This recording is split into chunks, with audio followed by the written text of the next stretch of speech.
Hello guys, welcome back again to Stripes After Dark. Au!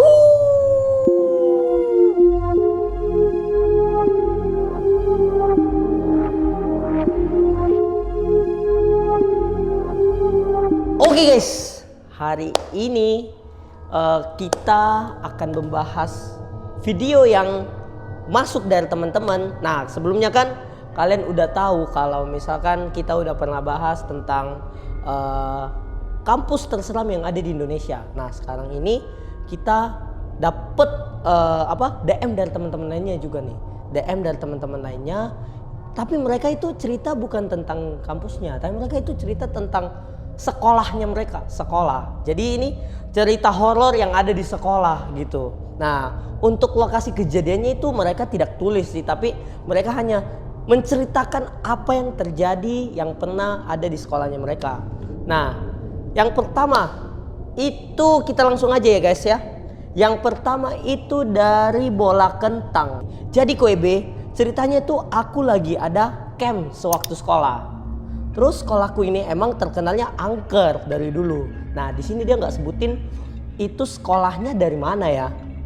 Nah, kemudian waktu itu pelatih campnya, ini camp bisa kita bilang sebagai nggak sih, kayak pramuka nggak sih? Kita sebut pramuka aja ya. Oke, siap-siap. Oke, kita sebutnya pramuka aja lah. Waktu itu pelatih pramukanya dia bilang kalau misalkan jangan adain kegiatan pramuka dulu, karena sekarang tuh situasinya kurang kondusif. Wah, ini juga kita kurang tahu kenapa dia cerita seperti itu. Nah, kemudian apa ini? Tapi pembina pramukanya bilang itu nggak apa-apa, lanjutin aja. Tetap maksa gitu loh. Jadi tetap diadain kegiatan pramukanya. Di sekitar jam 9 malam itu KWB kita adain upacara api unggun. Dan sekolahnya itu cukup luas. Jadi kita tuh upacara api unggunnya itu dekat kantin. Dekat kantin katanya. Dan kantin tuh banyak pohon-pohon semak-semak. Dan memang di situ gelap dan serem banget. Dan di dekat situ ada gudang juga yang emang angker katanya.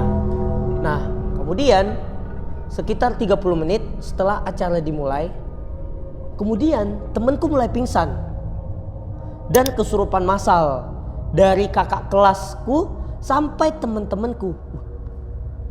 Kok tiba-tiba ya? Tiba-tiba kesurupan gitu loh. Kurang lebih ada 15 orang yang kesurupan. Terus gak lama setelah itu dipanggillah hamba Tuhan untuk bantu untuk mendoakan kesurupan itu. Tapi jelek-jeleknya ketika didoakan itu belum mereda guys, hingga pukul 2 subuh. Wah, gila, malam banget.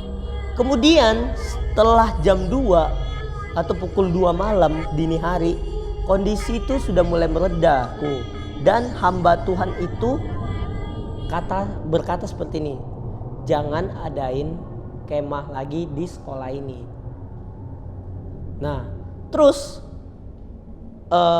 ada kata-kata dari kakak kelasnya atau kakak pramukanya yang dia bilang dulunya ini sebelum dibangun sekolah ini katanya ada anak yang meninggal. Anak yang meninggal karena ditabrak mobil. Waduh. Dan jasadnya itu dikuburkan di belakang kantin sekolah. Tapi masih ada satu tulang yang belum keangkat. Jadi waktu sebelum dibangun sekolah kan itu pasti namanya pembersihan. Nah, ditemukan jasad atau kayak kuburan gitu. Nah, akhirnya dipindahin lah mayatnya gitu loh, atau jasadnya ke tempat lain. Tapi ada ternyata satu tulang yang masih tersisa gitu loh. Nah, atau belum keangkat. Dan sampai sekarang kabarnya tulang itu masih ada dan arwahnya masih dendam gitu karena nggak ada yang tahu siapa yang nabrak dia. Anak kecil, anak yang ditabrak itu marah gitu loh. Jadi dia ingin mencari tahu siapa yang tabrak dia, tapi karena tempat kuburannya itu udah dibangun sekolah, jadi sasaran empuknya itu ya sekitar situ gitu loh untuk dihantuin. Nah, Sebenarnya KOEB ada penyebab lainnya yang terjadi kesurupan massal itu, tapi itu doang aja dah KOEB. Thank you KOEB. Wow. Menurutnya kalian ini pernah dengar gak cerita seperti ini? Coba kalian komen di bawah, ada gak cerita yang serupa atau cerita-cerita horor lainnya? Oke, kita yang kedua. Oke, cerita kedua dari B Cahyadi. Ini nama apa sih? B kah underscore ini? Kayaknya B underscore lah. B underscore Cahyadi. Nah, ini dia chatnya gini. Halo KOEB, selamat malam. Aku ingin cerita semasa aku sekolah lagi. Wah, ini cerita sekolah lagi. Nah, jadi KOEB, aku ingin cerita di waktu aku sekolah dulu. Di sekolahku itu punya asrama. Nah, dulunya itu sebelum adanya asrama itu kebun-kebun gitu. Terus dibangun asrama putri.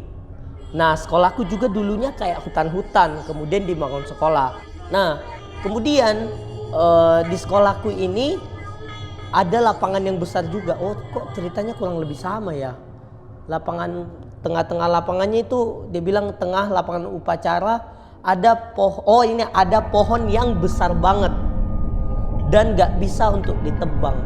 Nah, waktu aku kelas 1 SMA, kepala sekolahku itu memutuskan untuk menebang pohon besar itu.